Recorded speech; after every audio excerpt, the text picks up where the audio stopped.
The big watershed event in immigration history until 1965 was the law of 1924.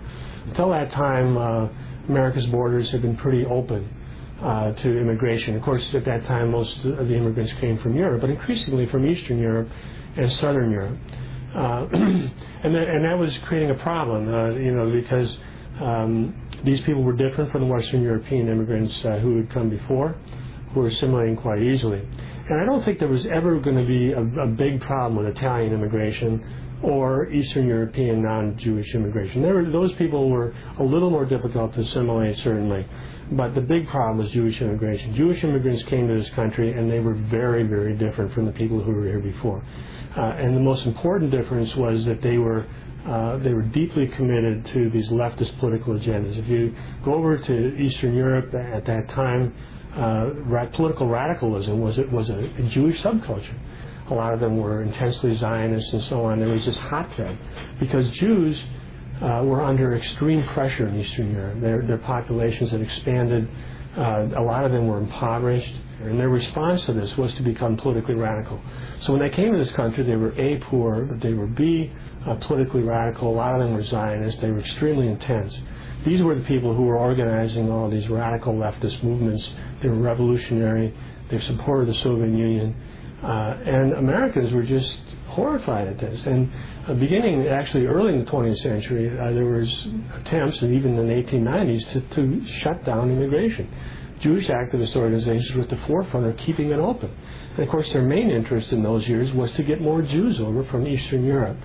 So there was a movement in this country to end this free immigration from Europe or elsewhere. And so it came to the head in 1921. They finally passed a law. The purpose of the law really was to create an ethnic status quo. They didn't try to ship the people back that were already here. But they felt that these people were not assimilating well, and we needed a timeout. And the whole point was to create an ethnic status quo. So the idea in the 1924 law, that finally solidified all this, was to retain the ethnic proportions that were in the country as of the 1890 census, and then later as of the 1920 census. So the point was to have an ethnic status quo. So the percentage of each ethnic group in the country future immigration would be based on what percentage you were of the country as of 1920. This seemed fair to the people who were behind it, but of course Jewish activist organizations rejected this. They wanted more of their people to come over here. They described it as racist and so on. And basically what was going on was that the great majority of the people in the country were finally saying that they had an ethnic interest in preventing future immigration. They wanted the country as it was. They wanted to be a European, Western European culture. That other groups were welcome, and that they would welcome their contributions, but they did not want to be overwhelmed. They didn't want to lose the culture and the ethnic mix that was characteristic of the country at that time. Of course, Jewish organizations lost this battle. So then, after the 1924 bill passed, Jewish organizations didn't stop trying to change it. But then in the 1930s, you had the Great Depression, and so it was even harder to change the law because people, were not going to allow millions of people into the country when there were already 25% unemployment. But nevertheless, they kept pushing, especially for Jewish immigrants from Europe, because at that time you had the rise of Hitler, and so they kept trying to change things. But nothing much changed until after World War II. The immigration battles heated up again. The 1952 law that was finally passed basically reaffirmed the 1924 law. It was passed over President Truman's veto. Jewish activist organizations were deeply involved in trying to overturn this legislation. So between 1952 and 1965, they never stopped. They kept creating organizations, funding organizations. Finally, by 1965, with the landslide of 1964, bringing Lyndon Johnson in, the Great Society and all that, the immigration law was finally overturned. All the ethnic quotas that were built into the 1924 law were overturned as racist, and it was promised at that time that it wouldn't change the ethnic balance of the country, but certainly in the minds of the activists who were behind it, that was just a ruse. They knew darn well that it was going to, that their attempt, the real attempt really was to change the ethnic balance of the country. And after that law was passed, one of the main goals was to simply increase the ceilings on immigration. In other words, to increase the absolute numbers. Once you got rid of ethnic origins as a criterion, other parts of the world were fair game. Vicente Fox is missing 25 million workers. 25 million workers. So how many illegals are in America? Just from Mexico. Not Brazil, Yemeni, China, everywhere else. There's got to be over 30 million illegals in this country. 1965, America was about more than 90% white. In fact, there were more Americans of Swiss descent in 1960 than of Mexican. Today, about 1 in 10, actually I think it's edging towards 1 in 9 Americans is a Mexican. Not literally a Mexican national, although there are many of those, but of Mexican descent, and that's a remarkable change in 30 to 40 years. The reforms in immigration that have completely altered this country have not been the result of popular sentiment. They've been the result, really, of elite sentiment and frankly, ethnic interest group lobbying and so on. Since 1924, when they lost that, Jews have had a huge animosity towards the culture that did that. Jews, as I said, have because they see Western culture as fundamentally anti-Jewish, going back to the Middle Ages. They have wanted to essentially end European domination of this society, and I think they're well on the way to doing that. When something bad happens, there's a reason, and the reason that the borders are open is that the Jews opened them because they wanted us mixed in with. They wanted to mix in tens of millions of third worlders because they thought it would be safer for them. They're more safe in a diverse society. That's the reason. At the time of the 1965 immigration law, it was widely stated by Teddy Kennedy and many others that this act would not change the ethnic balance of the country. And yet the very same people who were behind this law immediately, as soon as it was passed, did everything they could to increase the numbers to the point now where it's about 1 million legal immigrants a year plus uncounted hundreds of thousands of illegal immigrants. And you interview these people. Find one person who's ever been to a political protest. Find one. Name one. First. I may seem crazy and I may seem angry. I'm not angry at the economic refugees leaving Mexico. I am angry at my government, and I am fighting mad, and I am standing up, and I am saying something about it, and they damn well better listen. To achieve change, you literally have to get out here and do what we're doing. It's going to cost us money, time, a lot of stress and frustration. Every coyote from here to Yucatan knows that this is going on. So they're going to be looking for other places to go, different ways to get into the country. But what does that tell you? It tells you that you can, in fact, secure the border. That if you do bring people and resources to the border, you can actually stop the flow of folks coming into this country illegally. We can stop it here in this chunk. We can stop it and expand it throughout the 4,800 and some miles of border. So you can control the border. And what I've said to folks out here that's important to understand is that we choose not to. We choose not to. It is an absolute choice that this government has made. I know the President disagrees with, I guess, Webster's dictionary about what the word amnesty means. But, he's saying, I'm opposed to amnesty. I'm opposed to amnesty. And that means, he says, I will not give these people immediate access to citizenship. Well, you know what, Mr. President, that's about 10 steps past amnesty. Amnesty is when you do not apply the penalty to the violation of a particular law. And if you do not, in fact, apply a penalty for people who have come into this country illegally, if you tell them you can stay, here's what you do, you sign up for jobs. Jobs is not a penalty.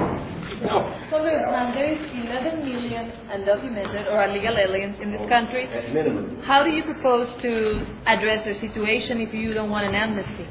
We did it in the 1980s, the mid-1980s. We went through an amnesty. That was supposed to have solved the whole problem. What did it cause? It caused, of course, huge numbers of people to come in the country. That, along with having countries like Mexico and others, turn into countries that actually desire to export their population. Now that's another amazing thing. The exportation of their own population. And again, you want to know why? I told somebody earlier today, says, well, what do you think we're not securing the border for? I said, follow the money. There are people who make a lot of money out of cheap labor. Follow the money when it comes to why Mexico and other countries have turned into these lobbyists for open borders. Why is it that every single time the president meets with the president of Mexico, or a lot of other countries in Central and South America, that the one issue that they demand that he address is the immigration issue? And they demand essentially open borders. Why are they doing that? It's called remittances. The hundreds of up to about $100 billion a year flowing out of this country into other countries. Remittances now, just this last month, I understand, became the largest source of income for Mexico. It now surpasses Pemex, which was at first the largest source. Now it's remittances from workers in the United States. That's why Mexico is pushing it on their side, and other countries around the world are doing the same thing. The Border Patrol refused and said that your volunteers could make it more difficult and more dangerous for their agents to do their job. If they don't want your help, then why are you trying to help them? Well, actually, they work for us. And again, if citizens sitting in lawn chairs are going to get in their way, then I suggest they change their tactics. If they're saying, well, it could make our jobs more difficult, well, here's one way it could be more difficult. That is to say, now you're going to have quite a few people calling and saying, I see some people coming across the border here. Why don't you come out and take them? Okay? Now, in the past, that is, lots of people have called, and sometimes they'll come out and get them. Many times, they just blow it off. And so, it could be more difficult, that's true, if they have to answer all these calls, and if they don't, somebody's documenting it. So you're right, it may be more difficult. It's okay. You've been privy to intelligence reports regarding terrorism. I mean, what kind of a threat do you really see as far as the way the border is set up currently? Some of these coyotes will charge up to $50,000 for some of the people they're bringing in from the Middle East. Now, I got to ask you to think about this. Who do you know that would pay $50,000 to be smuggled into the United States in order to work at the 7-Eleven? I just don't think anybody was really doing that. There's other reasons why you're doing it, or somebody's paying for you. It's a very scary situation. That's why I say this issue is not just jobs. It's not just our economy. It's not just the pressure on our school system. It's not just the pressure on our healthcare system. It's not just the pressure on our prison system. 25% of the people in federal prisons are non-citizens. It's not just those things. It is, in fact, a national security imperative that we secure our borders. It's crazy not to. Chris, just to clarify the statement on the leaflet here, about the demonstrators. Be careful with the media, they can be the enemy. You consider us the enemy. Depends upon how your story turns out. The greatest champion right now is Lou Dobbs. The media just won't touch it. And if they do, they'll usually lie about it. They lie about us. So they don't want this movement to gain any traction. The media is complicit with our government in covering this up. The media doesn't put on the front page of the papers about American citizens having to shoot at drug dealers coming across his border and then having a group of them come back and shoot his house to pieces and burn his trailer. Those are the stories that should be on the front pages of the newspaper. Not some poor migrant died in the darn desert who knew what chances they were taking and chose to do that. And they try to make that our responsibility. And the other side of it is, how dare my fellow Americans buy in to the sensationalistic, slanderous, and now libelous lies that the media was allowed to use in portraying what we were doing down here. And how the sucker American citizen, the headline reader, bought into it.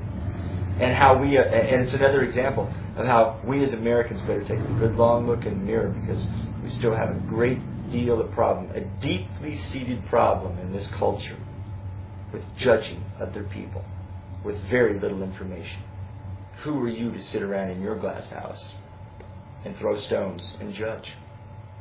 Ye who says, oh yes, it's a horrible problem, but also is so fearful of your other fellow American for being judged that you will cower in your own home and won't do anything about it.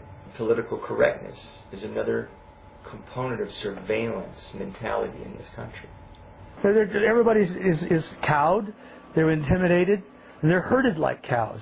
And instead of a cattle prod, they use words.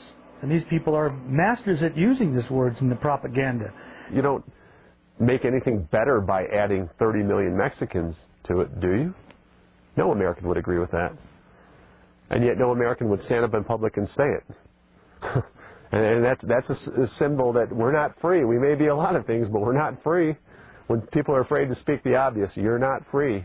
They reach out with that one word and say, you're a racist, and any American who hears that word will lie down his arms, open up his wallet, and empty it to anyone who says that, because that's what they do.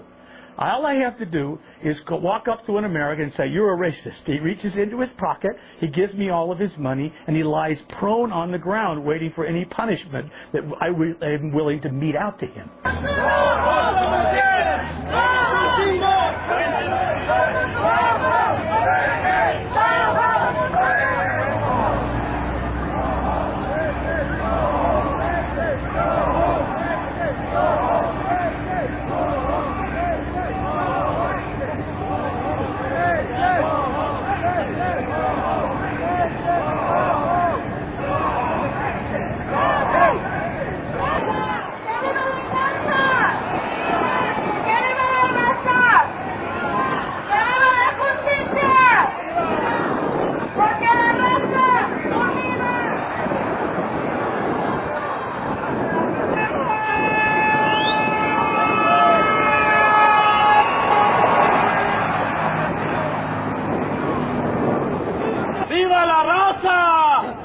To Europe.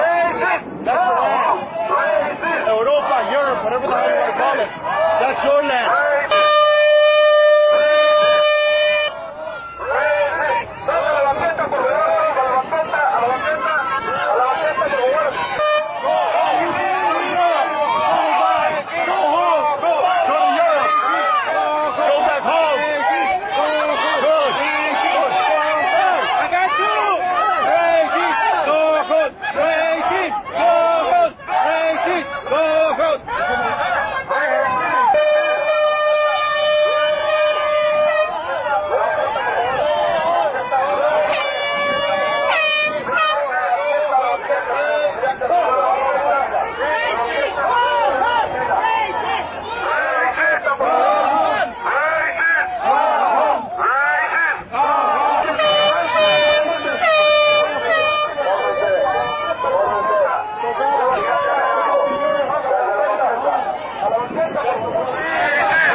You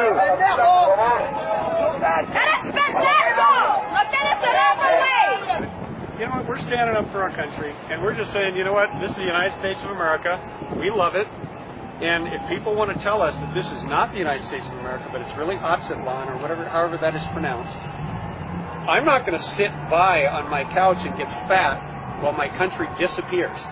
It's sort of the old socialist concept, what's mine is what's yours is negotiable, right? And so they're taking over, and you're a racist pig if you resist. And even if you don't resist, you're still a white gringo pig. Let's kick that gringo in the ass, come on! Let's go!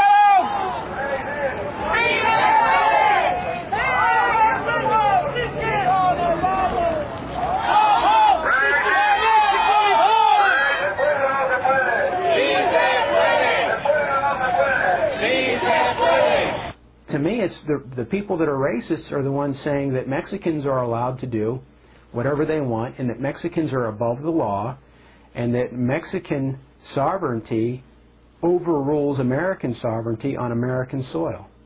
And to me, that is incredibly racist. La Raza, the race. Yeah. We have a big La Raza movement in Phoenix. Yeah. And La Casa por la Casa, what are they called? Chicanos. Yeah. And the list goes on. There's so many Hispanic organizations, and if you had one white organization, they would be screaming racism. How dare you be a white Anglo-Saxon?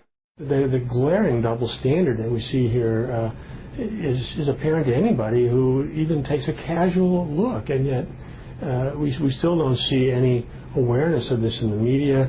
You don't see any discussion of that. Very interesting to look at what Jewish organizations have done recently. They have allied with Mexican American groups, other Hispanic groups. They've allied with Asian groups. They've allied with black groups. In other words, they see themselves as part of a coalition of ethnic groups.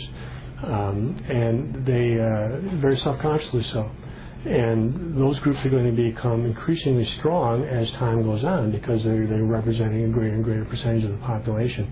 But they see themselves, I think, as they have from the time they got here, as opposing the interests of European Americans. I don't think there's any question about that. We're getting up off our butts and we're going to do something.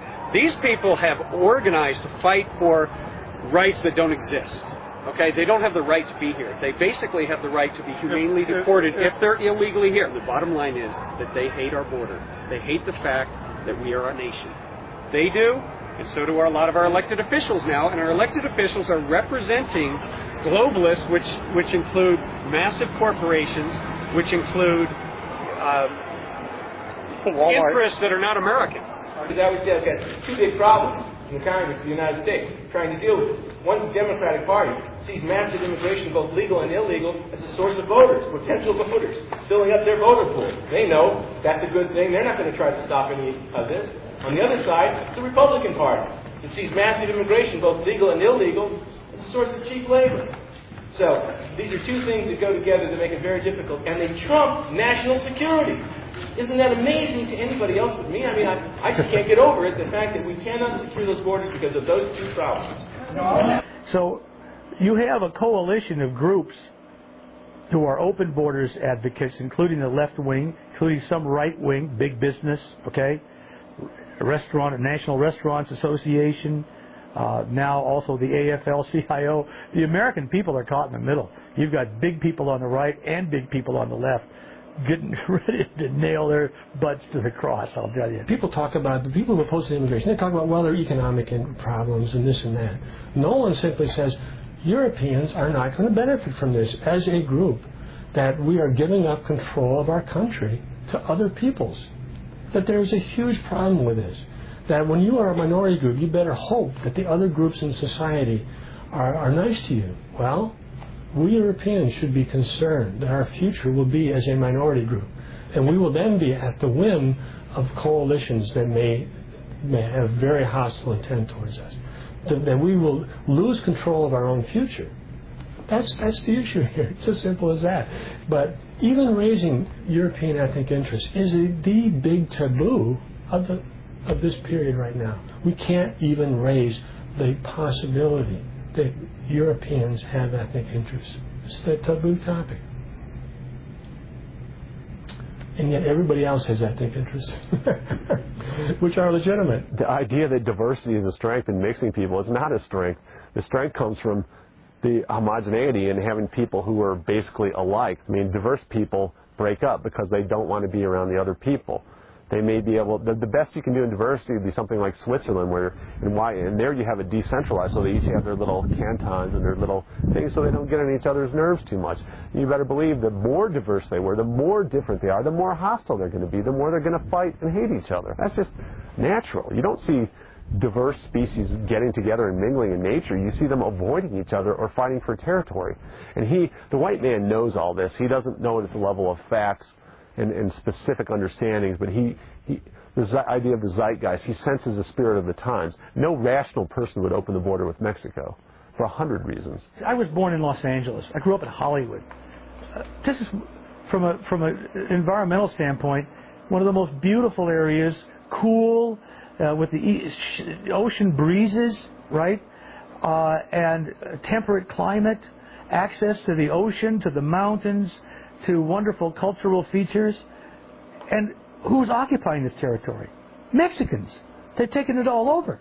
And where are the people who used to live there? They're living out in the desert. They're living out like this. They're living out in Las Vegas. And they've never dawned on them that they just got kicked out of their own country by illegal aliens who are taking over some of the prime real estate in the country. Now, if that doesn't get to them, and if they don't stop and say, why is this happening to me, to us, I don't know what will. I think that ethnic conflict, we can already see that on the horizon. I think we're already getting to the point in this country, white people are now 70%. As you get towards 50%, you're going to see increasing amounts of that. Where other ethnic groups are simply going to start flexing their muscles, and they're going to demand, as we see now, a greater presence of, say, Spanish in the public place. We're going to see more Spanish spoken in public arenas. We're going to see the decline of Western culture. We're going to see increases in affirmative action directed at underachieving minorities. And actually, affirmative action is a good example. University admissions. I mean, going to university, especially prestigious universities, is one of the tickets for mobility in the society. Well, you have different ethnic groups achieve at different levels. Asians achieve at levels higher than Europeans. So Europeans are going to get caught in the middle, and they're going to get caught between a very high-achieving Asian group, Jewish groups at the high end, and then between masses of Mexicans and blacks at the bottom, who are going to want equal representation. So whites are going to get squeezed out. And I think young white people are going to feel the brunt of this. The fact is, one of the problems I think right now is that most middle-class white people don't feel these pressures. Their children are going to feel them. And I think it's the children who are going to change and start to exert their interest. Because if they don't exert their interest, they're going to be the first group in history that hasn't exerted their interest. And it's as simple as that. The problem is for the next generation. That's when the hurt's going to come about. You know, you can't have a country, I think the Roman Empire proved it. The Roman Empire was very aggressive, was very strong. They ruled half of the world, I guess. And so what happened after they ruled half of the world? They got soft in body and mind. They had all these slaves come and do all their work and did everything for them. So what happens?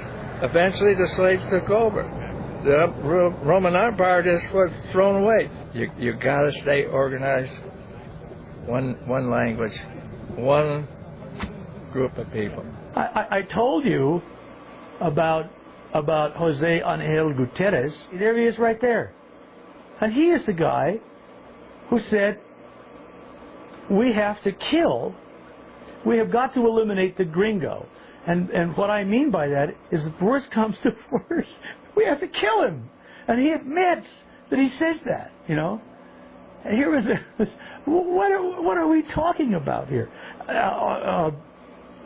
Art Torres's Prop 187 was the last gasp of white America in California. And these other people say if you don't like the Hispanization, you go back to Europe.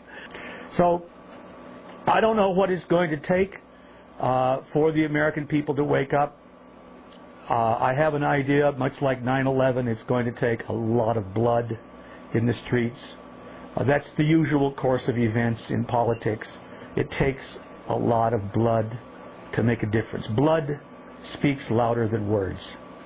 And so my words have been essentially muted over the last almost decade and a half, silenced, but I think the blood will speak soon enough when this finally erupts into what I would consider is going to be a sort of civil war.